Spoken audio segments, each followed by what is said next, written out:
If you shaved before your last wax appointment, this might explain why it hurt more than usual, didn't last as long as you'd hoped, or left you with frustrating bumps. Most women think shaving before a wax is a helpful way to tidy up, but it actually ruins the results. From New York to London to Nairobi, this is the #1 mistake wax professionals see every single day. Stay with me until the end, and I'll tell you exactly how long you should wait after shaving before you book your next wax. Let's start with the basics. Wax can't remove what it can't grab. For a successful wax, the hair needs to be a certain length, not just stubble. When you shave, you trim the hair below the ideal grip point, which means the wax just slides right over it. This leads to patchy, uneven results and forces your waxer to go over the same spot multiple times, which means more irritation and more pain for you. This is such a common mistake people make right before a vacation, especially those with busy city lifestyles who think a quick shave will help. Now, let's talk about pain.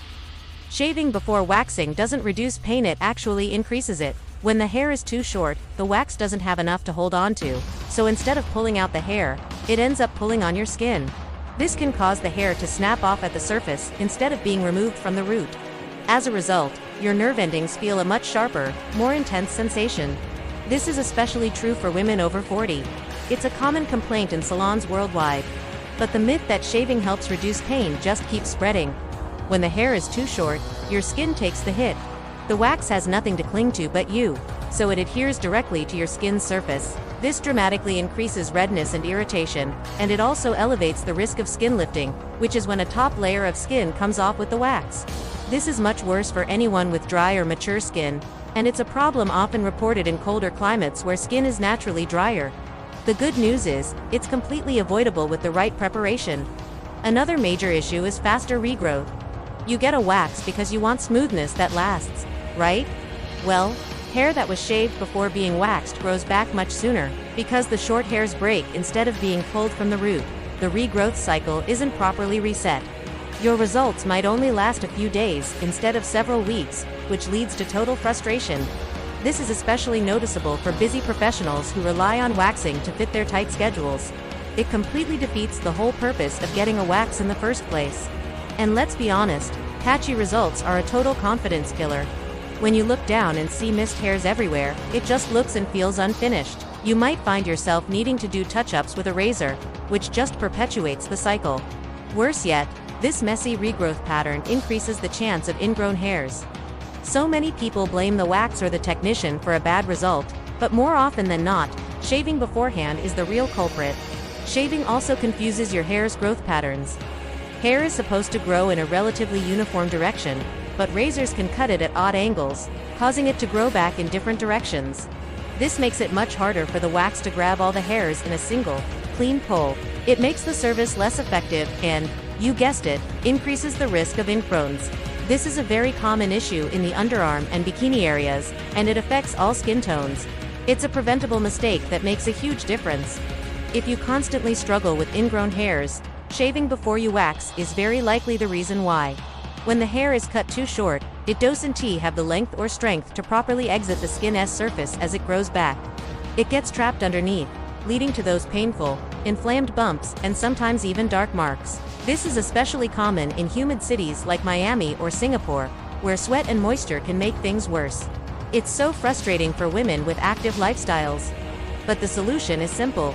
Letting your hair grow out properly before waxing dramatically reduces this problem.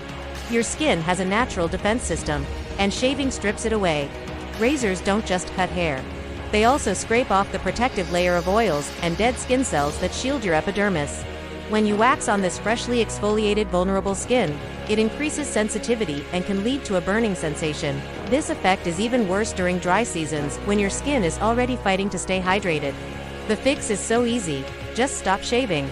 As we get older, our skin changes. After 40, skin doesn't bounce back the same way it used to. The layers of the skin become thinner, and the healing process slows down. This means the risk of irritation from any kind of trauma, including waxing, is higher. Shaving right before a wax only worsens this. It's something estheticians see often in women who are balancing demanding careers and family life. Gentle prep becomes more and more important as we age. Here's a little secret. Your wax professional can tell if you shaved. It's immediately obvious to them. They see the hair snapping instead of lifting cleanly from the root. They notice you reacting more to the pain. The appointment often takes longer because they have to do more cleanup work, and the final result is never as clean as it could be.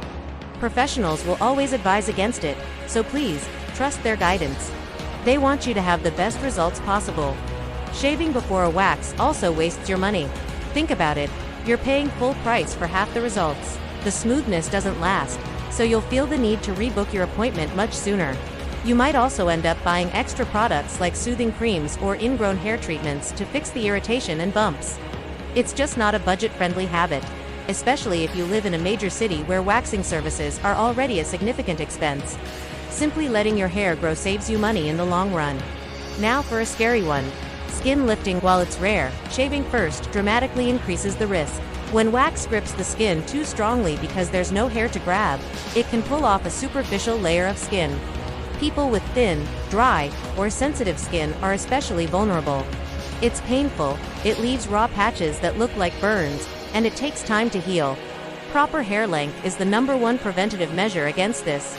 Waxing works best when your hair is all on the same team, growing in a unified cycle. Shaving disrupts this completely. It resets the growth cycle unevenly. So when you come in for your appointment, some hairs are too short to be waxed, while others might be long enough. This directly causes those patchy, uneven results we talked about. Consistency is key, especially for services like a Brazilian wax where a clean finish is everything. Honestly, many bad waxing experiences start with a razor. The unexpected pain and skin shock from waxing hair that's too short can be so unpleasant that it feels traumatic. This fear can then build up, causing women to delay or avoid future appointments, creating anxiety around what should be a positive self-care ritual. But it's amazing how one simple habit change, letting the hair grow, can transform the entire experience. So why do so many people do it?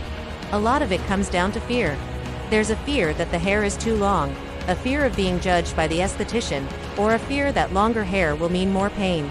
These social myths spread fast, but the reality is the complete opposite. A little education can bring a lot of comfort and lead to a much better experience. It's also important to understand the tool itself. Wax is scientifically designed to work with length, not stubble. The formula, whether it's hard wax or soft wax, needs to shrink wrap around the hair shaft to create enough grip and tension for a clean pull from the root. If the hair is too short, the process fails. If it's too long, it's easily manageable for a professional. That balance is key, and it's something every good waxer knows. Here's something you might not see. Shaving creates tiny microcuts all over your skin. A razor blade, no matter how sharp, creates microscopic tears on the skin's surface. When hot wax is applied and then pulled off, it's yanking on open, compromised skin. This is what causes that intense stinging and burning, which is often followed by inflammation. This is especially noticeable in sensitive areas. The best way to avoid this is to put down the razor in the days leading up to your appointment. That irritation can lead to another long-term problem. Anytime your skin experiences inflammation, it can trigger your melanocyte cells to produce excess pigment, leaving dark marks behind. This is particularly common in the bikini area. While it can happen to anyone, it's more prevalent in darker skin tones, and the marks can be very difficult to fade. Proper prep and gentle care that avoids irritation are your best defense. Ultimately, shaving before waxing breaks your trust in the process. So many women try waxing once, have a bad experience because they shaved, and then decide waxing just doesn't work for me. That negative belief then spreads to their friends, and confidence in a really effective hair removal method drops. Education is what restores that trust. Waxing absolutely works when it's done right, and that starts with proper prep. I get it, life is busy. Last-minute grooming before a big event, a sudden trip, or a tight work schedule makes this mistake incredibly common.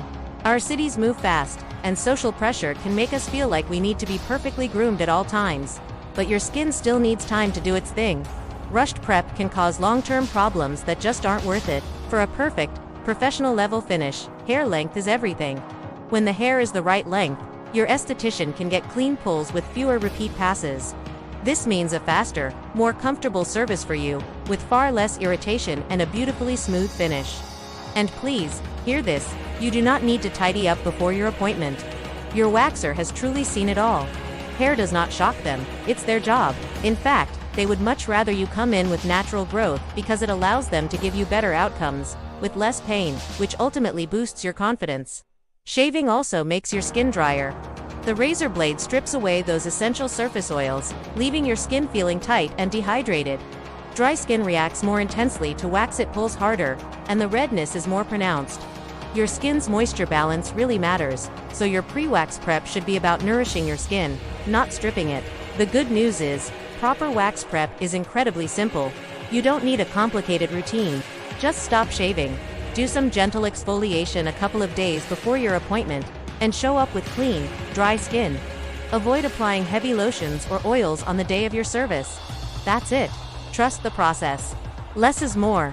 When you let your hair grow to the proper length, you gain control over the experience.